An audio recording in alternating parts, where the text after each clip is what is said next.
18 metre लांब व 12 metre रुंद असलेली जागा व्यापण्यासाठी 30 सेंटीमीटर बाजू असलेल्या चौरस आकृती किती फरशा लागतील? तर यामध्ये सर्वप्रथम जागेचे क्षेत्रफळ काढून घेऊया. म्हणून जागेचे क्षेत्रफळ बरोबर, आता यामध्ये 18 मीटर लांब व 12 मीटर रुंद म्हणजेच हा एक आयत आहे, त्यामुळे आयताचे क्षेत्रफळ बरोबर लांबी गुणिले रुंदी. त्यामुळे जागेचे क्षेत्रफळ येईल 18 गुणिले 12. आता हे सॉल्व करण्याची गरज नाही आहे, कारण की एक्झाममध्ये आपल्याला तेवढा वेळ नसेल.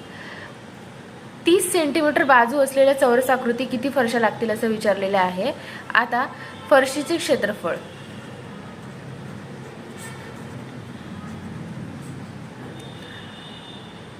तीस सेंटीमीटर गुणिले 30 सेंटीमीटर, कारण की चौरसाचे क्षेत्रफळ बरोबर बाजू गुणिले बाजू. आता 30 सेंटीमीटर आहे आणि इथे लांबी आणि रुंदी मीटरमध्ये दिलेली आहे, त्यामुळे सेंटीमीटरचं मीटरमध्ये कन्वर्जन करून घ्यायचं. 30 सेंटीमीटर बरोबर 0.3 मीटर इंटू 0.3 मीटर बरोबर हे त्याचं क्षेत्रफळ झालं. आता हे आपल्याला सॉल्व करायची गरज नाही आहे, ते डायरेक्ट कॅन्सल होऊन जाईल. एकूण फरशा बरोबर हे क्षेत्रफळ म्हणजे जागेचे क्षेत्रफळ डिवायडेड बाय एका फरशीचे क्षेत्रफळ.